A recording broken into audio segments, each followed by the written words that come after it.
Bom, primeiramente, bom dia, boa tarde ou boa noite. A gente vai apresentar aqui agora o trabalho sobre os elementos de Euclides, falando um pouco da sua história, os materiais que foram desenvolvidos por ele e também suas aplicabilidades no ensino. E o grupo é composto pelo Gilvan Rodrigues, o Iago Melo e eu, o João Miguel. E agora o Gilvan vai continuar falando aí sobre o histórico geral. Bom dia a todos. Aqui é o Gilvão Rodrigues falando e vamos falar primeiramente aqui sobre a trajetória de vida de Euclides, que começa em Alexandria, no Egito, durante o período helenístico. Período este que marcou a expansão grega realizada por Alexandre o Grande, que conquistou o Egito, fundando a cidade de Alexandria, cujo nome foi escolhido em sua homenagem. Após a morte de Alexandre, Ptolomeu I o sucedeu na região egípcia, fundando a Escola Real de Alexandria, da qual fazia parte a lendária Biblioteca de Alexandria, cujo acervo contava com cerca de 1 milhão de livros e 700 mil papiros, cuja temática versava de diversos assuntos como botânica, zoologia, embriologia, medicina experimental, anatomia comparativa, fisiologia, filosofia, astronomia, teologia e teatro.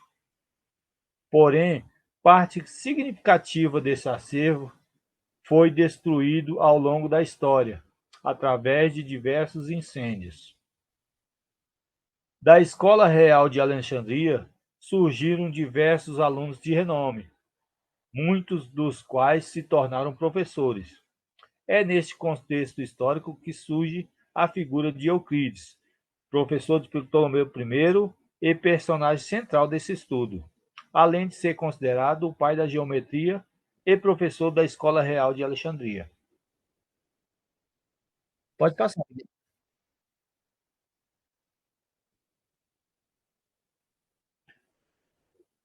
Pois é, quem foi Euclides, né?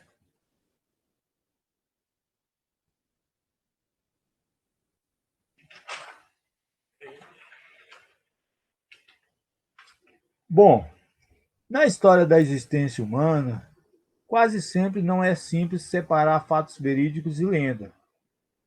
Com a história da existência de Euclides não é diferente, pois há muitas divergências acerca de sua personificação como ser humano ou um personagem que representava um cargo burocrático da época. Sua obra principal, Os Elementos, contém 13 volumes e apresenta os princípios da que chamamos hoje de geometria euclidiana, composta por temas como geometria plana e espacial, números e aritmética. Aí, Miguel, é, da- acaba aí e passa por aqueles tópicos, né? Bom, quem foi Euclides?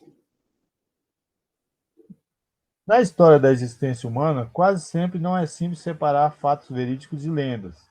E sobre a história da existência de Euclides não é diferente, pois há muitas divergências acerca de sua personificação da época. Há relatos de fontes exteriores que Euclides foi um diretor da academia, universidade nos tempos atuais.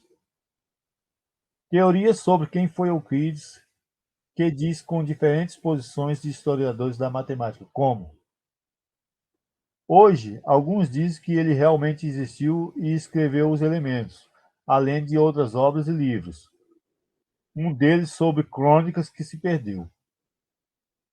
Também que ele escreveu sobre óptica, problemas de geometria, mas pouquíssimo se sabe sobre a vida dele, se realmente existiu e escreveu os elementos, além de outras obras. Alguns outros matemáticos e historiadores da matemática afirmam que Euclides foi simplesmente o líder de um grupo de matemática que escreveu individualmente partes dos elementos.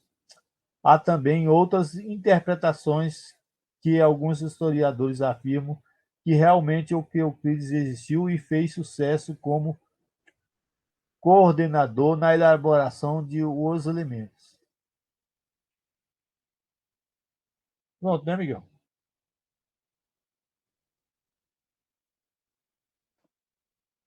Ah, tem outro aqui, né? Aham, peraí. Poucos dizem que Euclides não existiu e que foi o nome escolhido por um grupo de matemáticos de Alexandria, da mesma maneira que foi feita atualmente nos tempos modernos.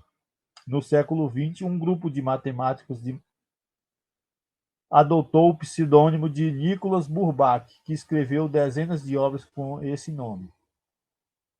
A opinião mais aceita é que ele realmente foi uma figura histórica, embora muito pouco se sabe sobre a vida dele. Mas se acredita que ele foi um matemático grego que viveu em Alexandria, no Egito, durante aproximadamente entre 323 e 283 a.C., no reinado de Ptolomeu I. Euclides é considerado como o pai da geometria.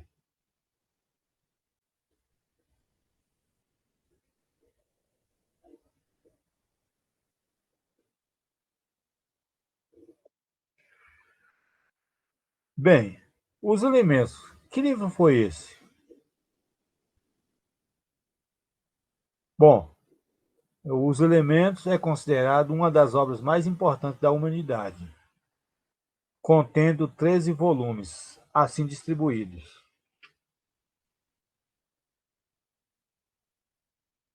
O volume 1 contém 23 definições, entre elas a que diz: um ponto é o que não tem partes. 5 definições como coisas iguais à mesma coisa são também iguais entre si. 5 postulados, entre eles: traçar uma reta de qualquer ponto a qualquer ponto. 48 proposições, entre elas o Teorema de Pitágoras. O volume 2 trata, entre outras coisas, o que conhecemos hoje como binômio de Newton ou produtos notáveis. Já o volume 3 contém 37 proposições sobre círculos, trigonometria, ângulos centrais e inscritos. O volume 4 contém 16 proposições sobre figuras inscritas e circunscritas em círculo. O volume 5 trata das proposições de Eudóxio. O volume 6 traz proposições para estudo de figuras semelhantes. O volume 7 traz 22 proposições de distinção de números.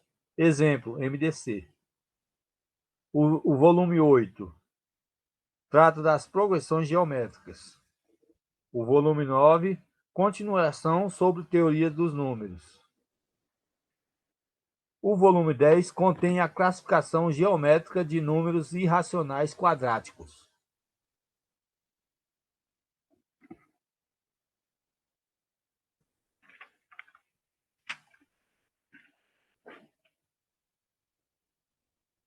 Ou melhor, o volume 10 traz 105 proposições sobre números irracionais. O volume 11 traz 39 proposições sobre geometria espacial. Por sua vez, o volume 12 traz medidas de figuras através do método da exaustão. E, finalmente, o volume 13 traz propriedades dos 5 sólidos geométricos. Ao todo, os elementos contêm 465 proposições, é o segundo lugar em número de edições, perdendo apenas para a Bíblia, que é o primeiro. Contém 600 páginas. Muitos autores os utilizaram como base em seus trabalhos, como Isaac Newton. E é provável que tenha sofrido alterações. Certo, agora eu vou continuar aqui a apresentação. Esse volume 9 aí, pode ignorar ele mesmo. Não O estou sendo um 9? erro de digitação. Bom, agora falando sobre como o Givan mesmo disse aí, que o livro de Euclides é um dos livros mais importantes da humanidade, que foi o segundo mais impresso aí, né? Só perdendo só para a Bíblia. E aqui a gente tem um papiro antigo feito pelo próprio Euclides, segundo alguns estudos. E esse papiro aí, ele seria a preposição 5 do livro 2 de Euclides, que ele foi escrito por volta de 300 anos antes de Cristo.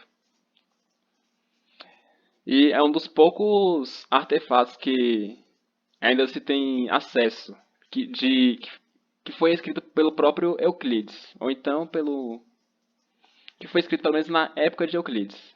Não se sabe ao certo se foi exatamente ele, mas estudos apontam que sim. Também que a gente tem essa obra que a gente mesmo fez aqui, que a gente colocou no slide, que é a Escola de Atenas. Que essa pintura aí foi feita pelo Rafael Sanzio, que foi uma encomenda do Vaticano, foi no período de 1509 e até 1511. Foi o período que essa obra foi feita. E aqui a gente tem diversas figuras importantes assim na história, principalmente na matemática, que é Alexandre o Grande, Sócrates, Platão, e Aristóteles, que está aí ao lado de Platão, Epicuro, que é esse de azul aí, escrevendo um livro, Pitágoras, que também está com um livro na mão, Diógenes, que está sentado aí na escada, Heráclito, que está pensando, e por último, não, ainda tem o Ptolomeu, que é esse que está segurando um globo. E por último, o Euclides, que é a imagem que a gente recortou aqui para deixar no fundo do slide. E agora vamos dar continuidade ao trabalho.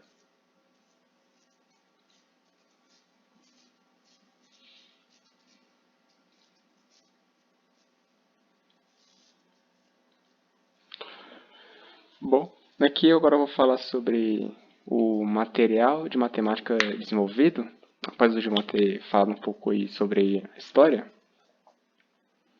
Então, aqui nós temos a primeira definição aqui do livro 1 de Euclides, que fala que ponto é aquilo que nada é parte. Aqui, por exemplo, a gente tem o ponto número 1, que está no eixo x está no ponto 1 e no eixo y também está no 1. E isso aí quer dizer que ele não é uma massa assim. Por exemplo, você vê um ponto aqui, mas se for botando zoom, ele é como se fosse nada, apenas uma localização. E aqui nós temos a segunda definição, que linha é um comprimento sem largura.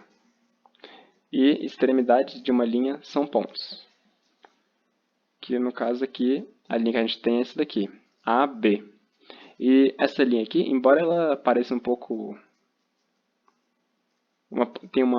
pareça ter uma largura aqui, na realidade ela também não tem uma largura. Ela é como se fosse o ponto aqui. É apenas a localização. E aqui é linha reta, é a que está posta por igual com os pontos sobre si mesma. Por exemplo, aqui eu fiz uma linha e aqui eu botei diversos pontos só para simbolizar aqui que em uma reta ela é composta por diversos pontos. Assim como eu botei aqui. Por exemplo, eu botei aqui um monte, mas na realidade tem muito mais. São pontos incomensuráveis. Infinitos. E aqui na quinta definição é sobre a superfície. Superfície é aquilo que tem somente comprimento e largura. Por exemplo, aqui é uma superfície, né? Como a gente pode ver, tem o comprimento e também tem a largura aqui do plano, que é o mais utilizado assim. E as extremidades de uma superfície são retas. Bom, aqui eu botei só para simbolizar mesmo essas extremidades aqui da superfície, porém elas também são infinitas.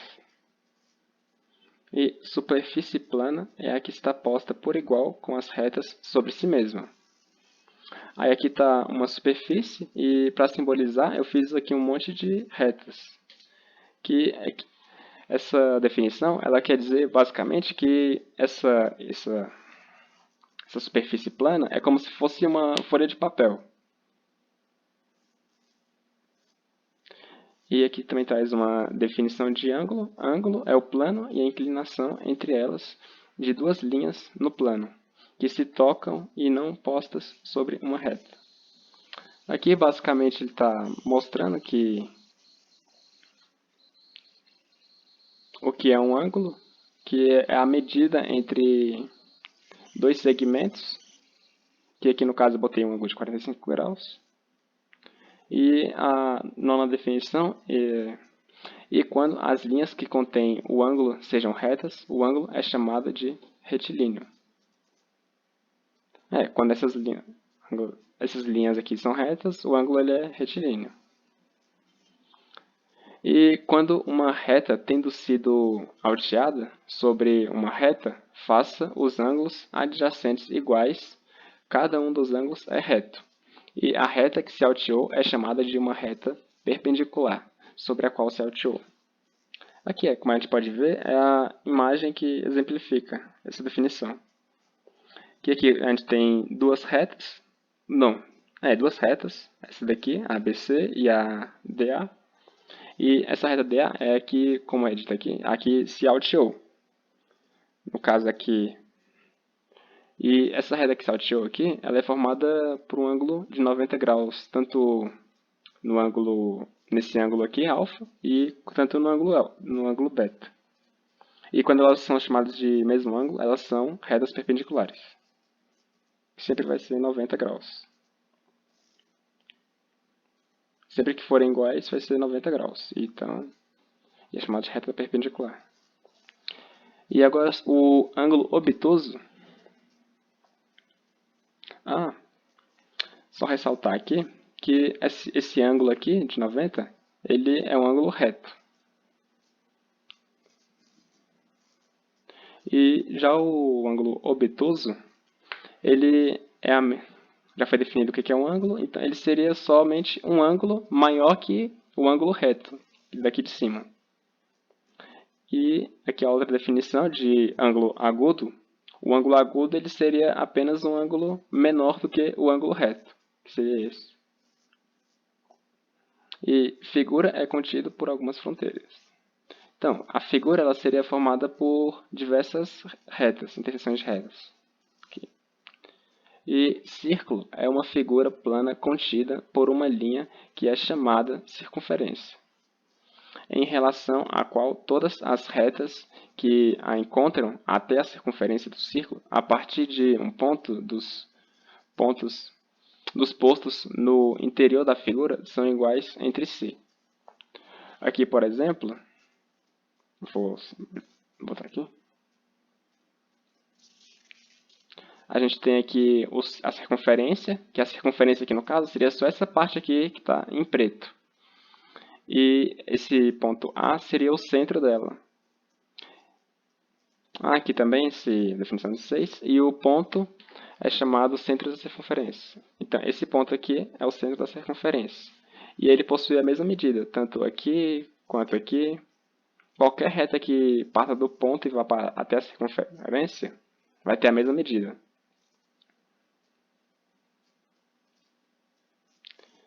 E aqui na definição número 17, é diâmetro do círculo alguma reta traçada através do centro e terminando em cada um dos lados pela circunferência.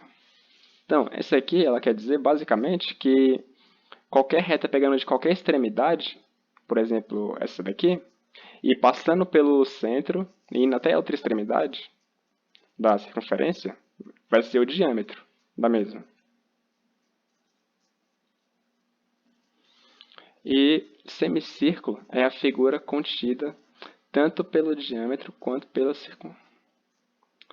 tanto pelo diâmetro quanto pela circunferência cortada por ele. E o centro do semicírculo é o mesmo do círculo. Aqui, como a gente pode ver, deixa eu ver se...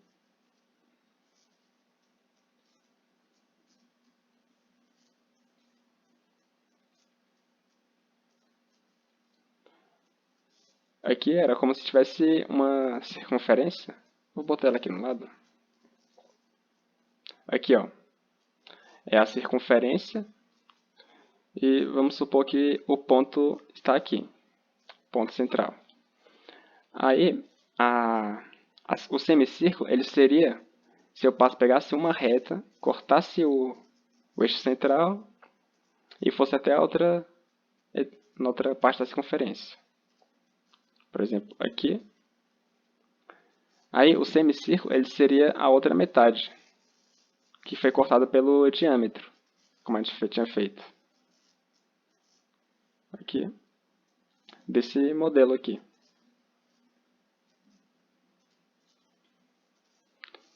Então, agora eu vou continuar. Figuras retilíneas são as contidas por retas, por um lado trilateral ou... repetindo aqui. Figuras retilíneas são contidas por retas, por um lado trilaterais, ao por 3, e por outro lado quadrilaterais ao por 4, enquanto multilaterais as contidas por mais do que 4 retas. Aqui no caso a gente tem uma figura de um triângulo, que seria a trilateral, duas aqui. Também temos aqui as multilaterais, que seria esse hexágono aqui, e essa outra figura, esse outro polígono. E a definição 20 está falando aqui que das figuras, por um lado, e das figuras trilaterais, por um lado, o triângulo equilátero é o que tem os 3 lados iguais. E, por outro lado, o isósceles é o que tem os 2 lados iguais, enquanto o escaleno é o que tem 3 lados desiguais. Aí aqui eu trouxe alguns exemplos desses triângulos. O escaleno, o equilátero, o isósceles. E esse triângulo equilátero aqui, como pode ver, eu fiz ele seguindo alguns princípios do Euclides. Que, como fiz uma circunferência aqui simbolizando um compasso. Fiz aqui a primeira circunferência, aí a segunda. E aqui seria o centro da circunferência. E aqui seria um triângulo equilátero perfeito. E aqui na definição 21, e ainda as figuras trilaterais possuem um triângulo retângulo, que é o que possui um ângulo reto, um triângulo obtuso e um acutângulo, que seria o que tem os 3 ângulos agudos. E como a gente pode ver, tem o triângulo retângulo, que possui um ângulo de 90 graus, o acutângulo, que também é um triângulo isósceles, possui todos os ângulos menores que 90, que são agudos. E aqui um obtusângulo, que possui apenas um ângulo maior que um ângulo reto. Aqui agora a definição número 22. E das figuras quadrilaterais, por um lado, quadrado é aquela que é tanto equilátera quanto regular. E por outro lado, o obtângulo é o que por um lado é retangular e por outro lado não é equilátero. Enquanto o losango aqui por um lado é equilátero, por outro lado não é regular. E o romboide, aqui tanto os lados opostos quanto os ângulos opostos iguais entre si, a qual não é equilátero e nem regular. E as quadrilaterais, além dessas, sejam chamadas de trapézio. Aí aqui a gente tem alguns exemplos: o losango, o romboide, oblongo, trapézio e aqui um quadrado. E aqui uma outra definição aqui das retas paralelas. A definição de retas paralelas, segundo Euclides, seria apenas duas retas que não sejam Vou ler aqui. São retas que, estando no mesmo plano e sendo prolongadas ilimitadamente em cada um dos lados, nenhuma dessas retas se encontra. Então, isso aqui ele quer dizer que são duas retas que não se coincidam e se eu prolongar elas, elas nunca vão se tocar, por mais que eu prolongue elas aqui. Aqui um exemplo, elas nunca irão se tocar em ambos os lados, tanto nesse aqui quanto nesse. Essa aqui é a definição de retas paralelas.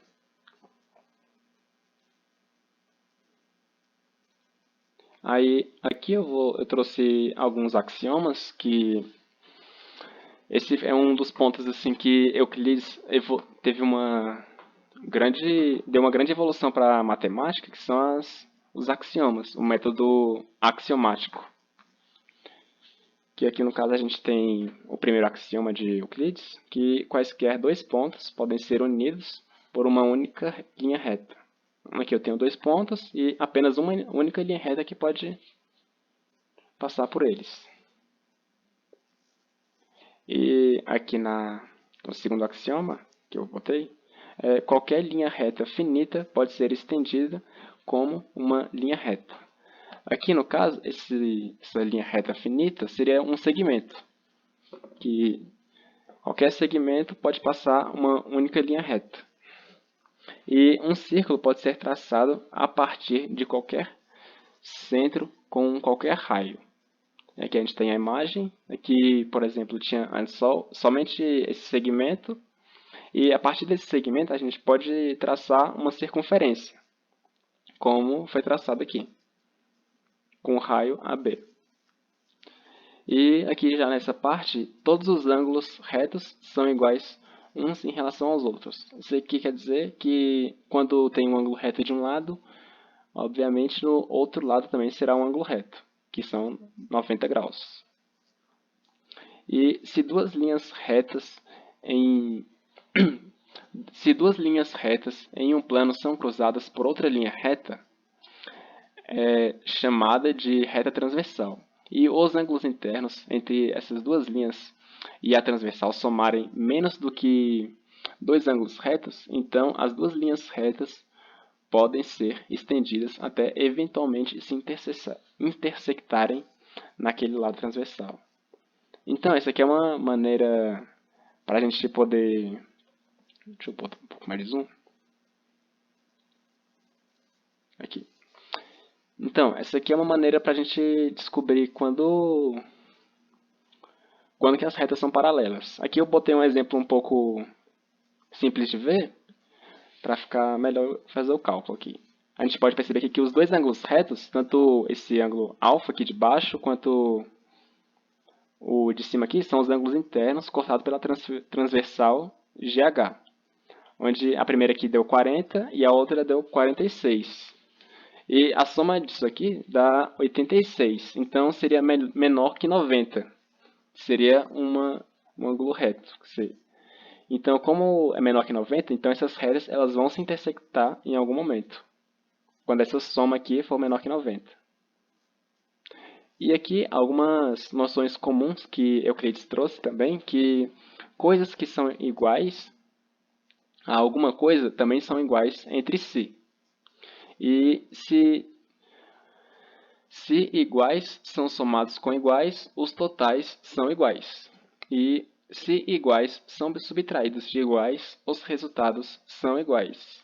E coisas que se coincidem com outras são iguais uma à outra. E o total é maior do que as partes. Encerrando aqui. Bom, aqui agora no GeoGebra, eu vou explicar aqui um conceito de Euclides, que os paralelogramos que estão sobre a mesma base e nas mesmas paralelas são iguais entre si. E aqui eu fiz aqui dois paralelogramos, que como a gente pode ver também aqui, que eles também têm as mesmas bases, tanto a de cima quanto a de baixo, que são iguais. E aqui a gente está querendo demonstrar que eles, independente da posição que eles estão, eles vão ser iguais. Por exemplo, nesse caso aqui, a gente tem aqui que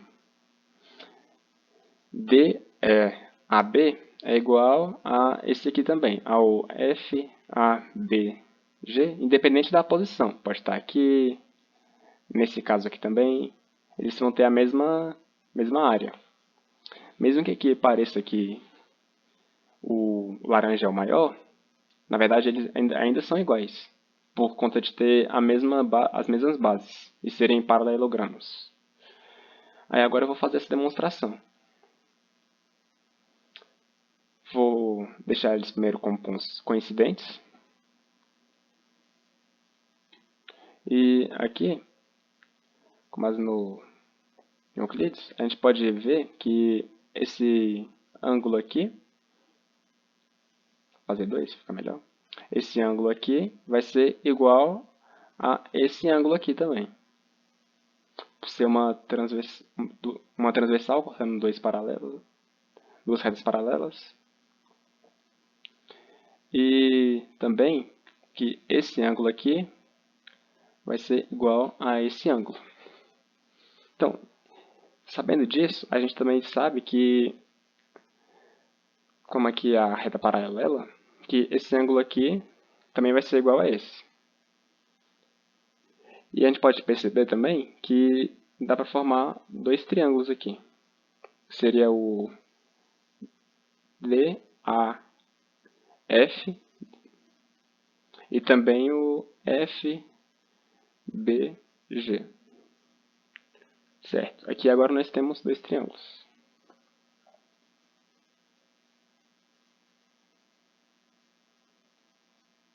Tá. E a gente também sabe que esse segmento aqui, DF, vai ser igual a esse aqui. E também a gente pode saber que esse daqui, esse segmento DA, também vai ser igual ao segmento FB. Então a gente já sabe aqui que esses dois triângulos aqui, que eu vou chamar, que tanto esse aqui em vermelho quanto o outro em vermelho, eles são iguais. Pelo caso de congruência de Euclides, de lado, ângulo, lado, que aqui também, lado, ângulo, lado são iguais.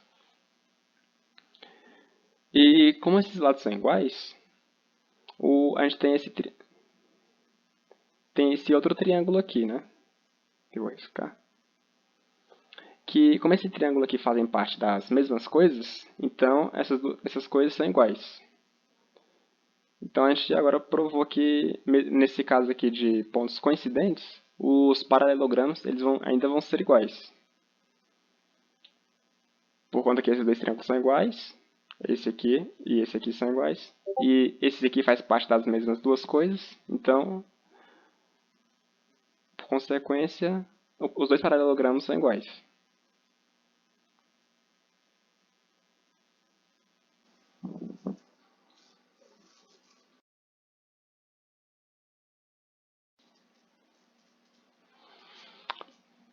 Gravando aqui novamente. Certo. Aqui agora eu vou falar que os paralelogramos... essa parte eu falei já.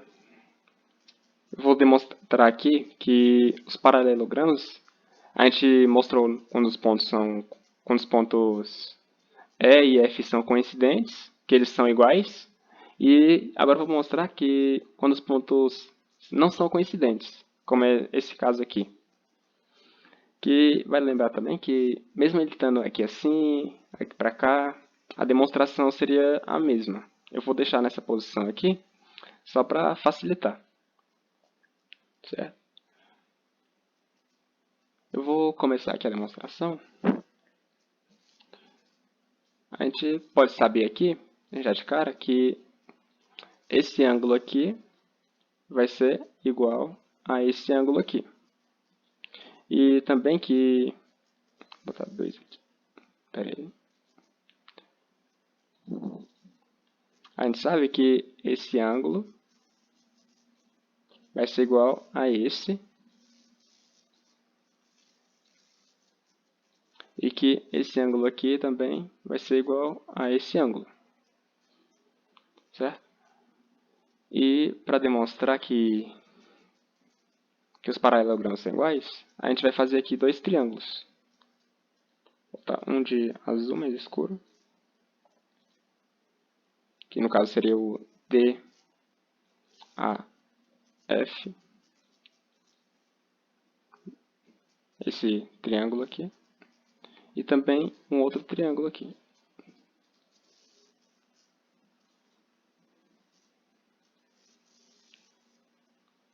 Então aqui nós temos dois triângulos.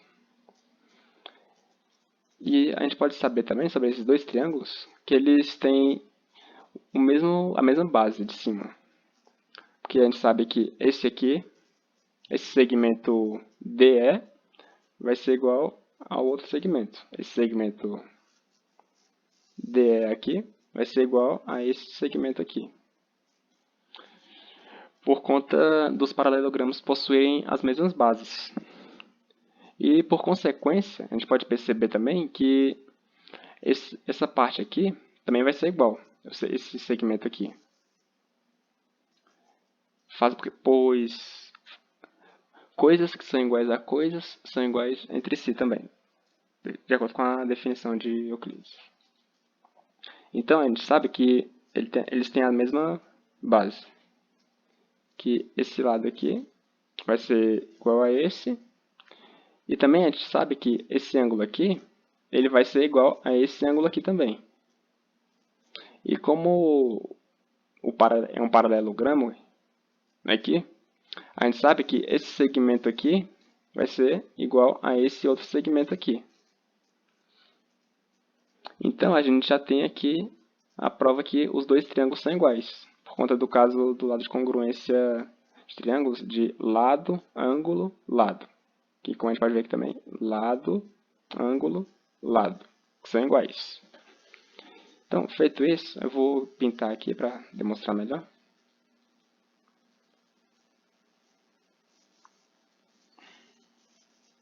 Aqui o triângulo de verde vai ser igual ao outro triângulo de azul também.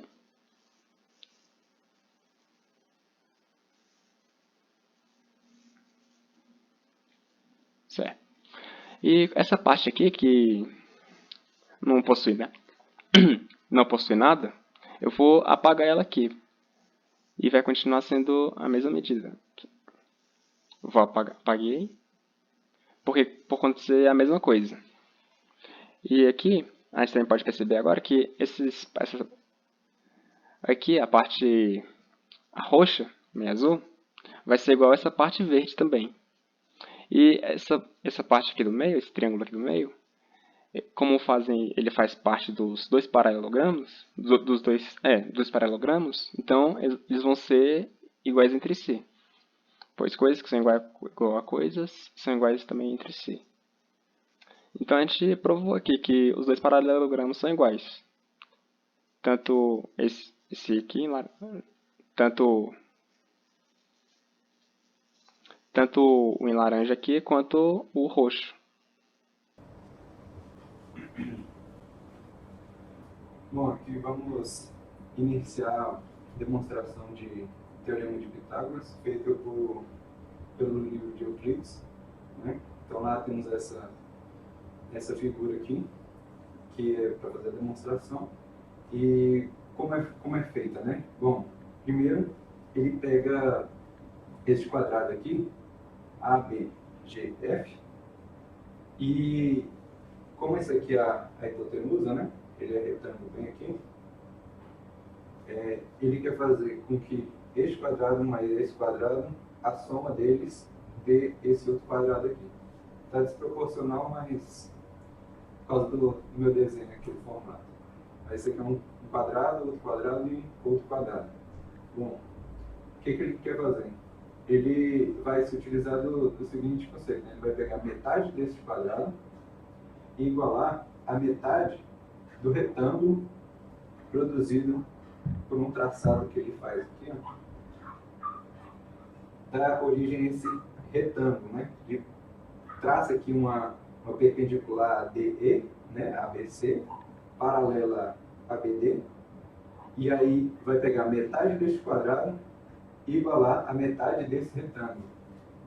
Metade do quadrado ABGF, igualar a metade do retângulo BDL. BD, e aqui ele chamou de L. Beleza? Como é que ele faz isso? Ele vai fazer também para esse outro quadrado, nessa outra parte aqui, para fazer a demonstração das áreas. Então, o que ele pega? Vamos lá. Ele traça aqui esse triângulo ABF. E aí, o que ele faz? Como isso aqui é um quadrado, esses lados são paralelos, e o F vai percorrendo até C, ele pega e traz o F percorrendo até C, vem aqui, e aí forma esse triângulo. Está bem fraquinho, peraí.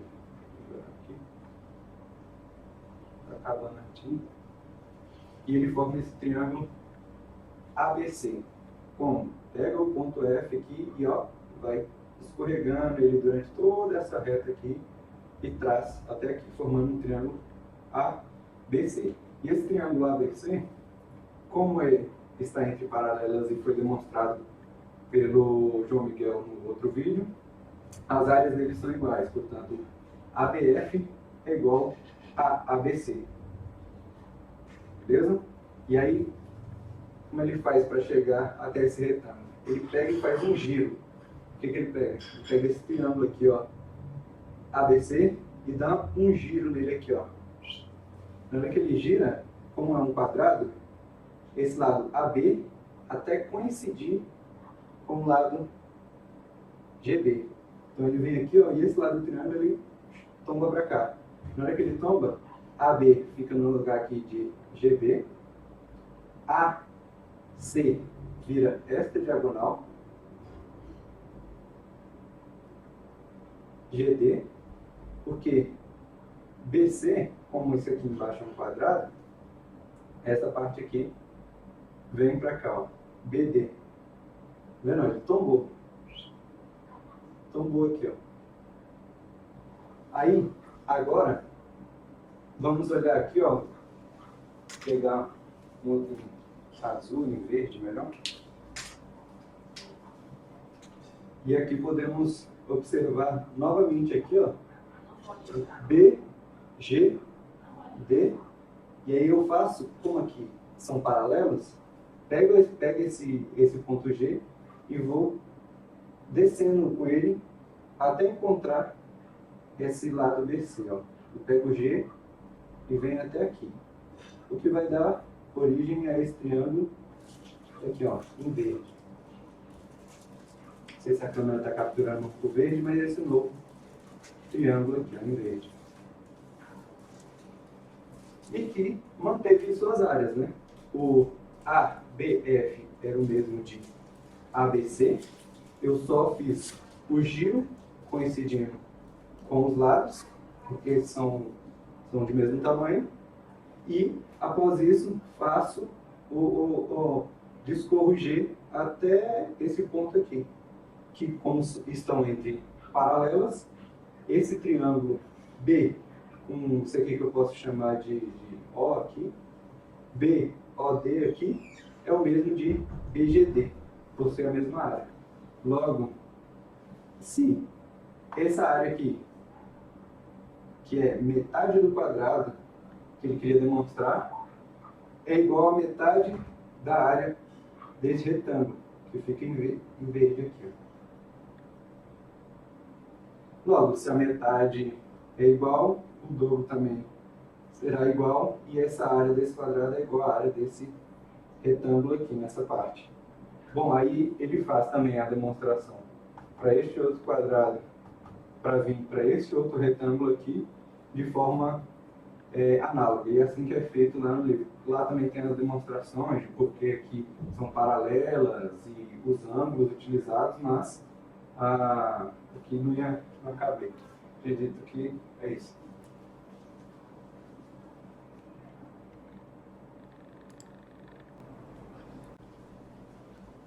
Bom, aqui eu vou dar início a explicação aqui, não explicação, uma demonstração de aplicações, por exemplo, o Teorema de Pitágoras, com uma outra pequena demonstraçãozinha do teorema, né? Bom, o que foi importante do teorema? Por exemplo, eu posso fazer aplicações, por exemplo, para construção de telhados, né?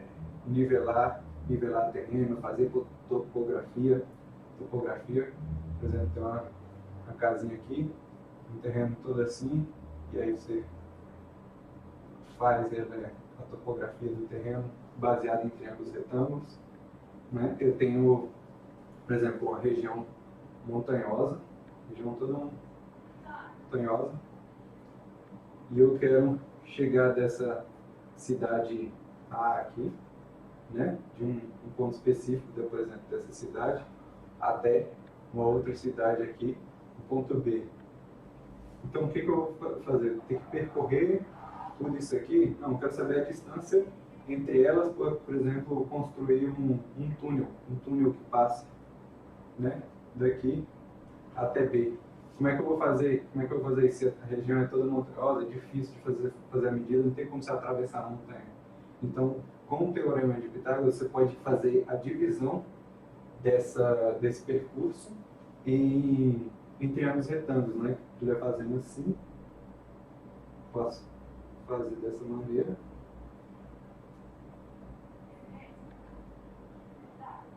Por exemplo, e fazer a divisão em triângulos bonitinhos. E aí dá, por exemplo, isso aqui, né? Que vai dar em outro triângulo, eu consigo saber qual é a distância AB, sem ter que passar por cima de montanhas, enfim. Então, essa é uma das pouquíssimas, né, das muitas aplicações, né? Essas são poucos exemplos, mas tem muitas aplicações. E agora eu queria colocar aqui também uma demonstração um pouquinho diferente da feita no livro de Euclides. Rapidamente eu vou pagar dando ajuda.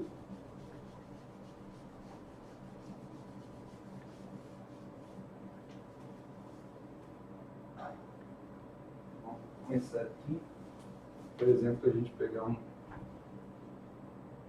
triângulo desse aqui, ó. Aqui, acho que dá para fixar bem.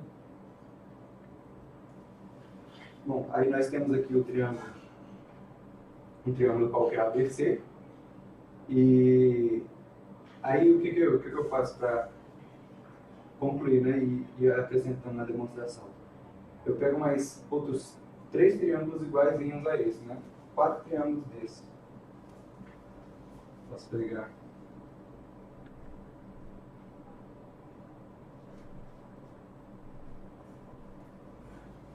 eles aqui.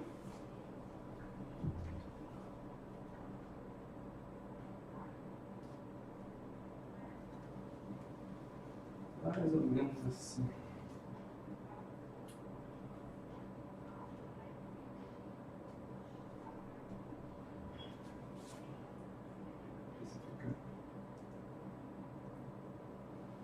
Aí dá para ver no vídeo, tá ok? Então, colocamos ele nesse formato aqui, ó. O que dá na formação de, por exemplo, aqui, ó. Se eles são iguais, com triângulos iguais, este lado menor aqui, que ele só está girado, o lado menor aqui é A, então esse pedacinho aqui é A, e aqui é B. Logo esse lado todo é A mais B. Deste outro lado, temos o cateto maior, que é B, e aqui o pequeno A.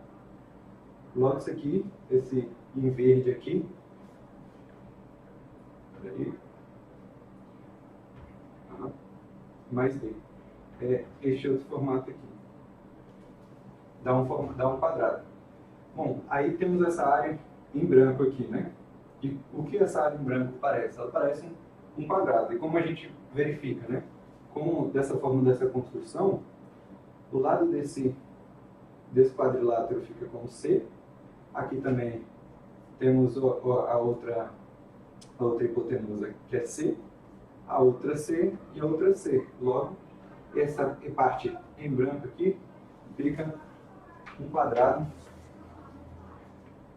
aqui de lado de área C ao quadrado, que ele é C por C, beleza? C por C. Aí, o que nós vamos fazer agora? Já temos que essa área em branco vale C quadrado. Agora eu vou fazer isso aqui. Vou apagar aqui.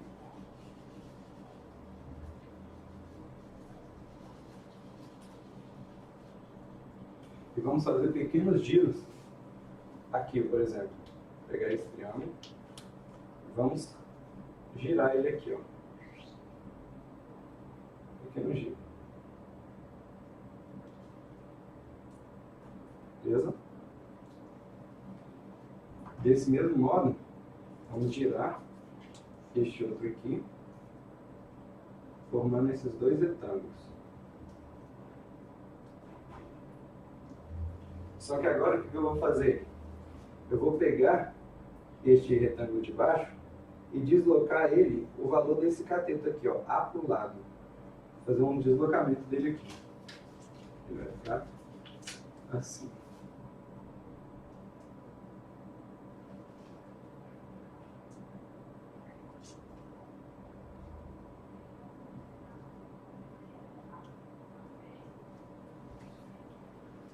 Fazendo esse deslocamento, nós agora vamos observar aqui outra coisa.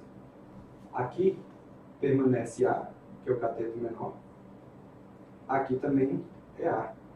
Portanto, nesse espacinho que eu desloquei, temos um quadrado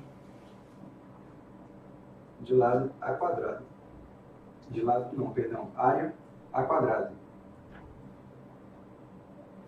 E nesse espaço em branco aqui, nós podemos observar aqui um cateto maior B e o outro cateto maior B, formando um quadrado de área B quadrado. Tá, fica quietinho aí. E aqui, mantendo aquela medida, né, que aqui continua sendo um cateto maior, portanto B, e aqui A. Portanto, mantendo aquele mesmo quadrado que nós vimos que tinha um buraco branco no meio, que era o quadrado C, né? Então aqui temos A mais B quadrado nessa distância aqui. E aqui também A e B. A mais B. Então temos um quadrado de lado. A mais B e A mais B. Bom, então se nós temos esses mesmos quadrados, A mais B e A mais B, que possuem a mesma área daquele outro quadrado em que tinha o quadrado branco ao meio, nós observamos que aquela parte branca equivalia a por C quadrado. E aqui também, a parte branca era equivalente ao A quadrado mais esse B quadrado, que é a parte branca, são essas duas incoloridas. Então, nós podemos traduzir aqui que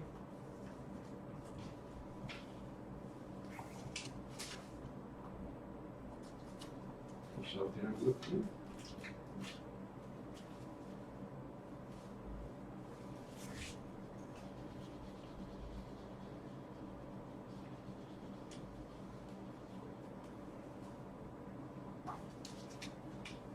Em que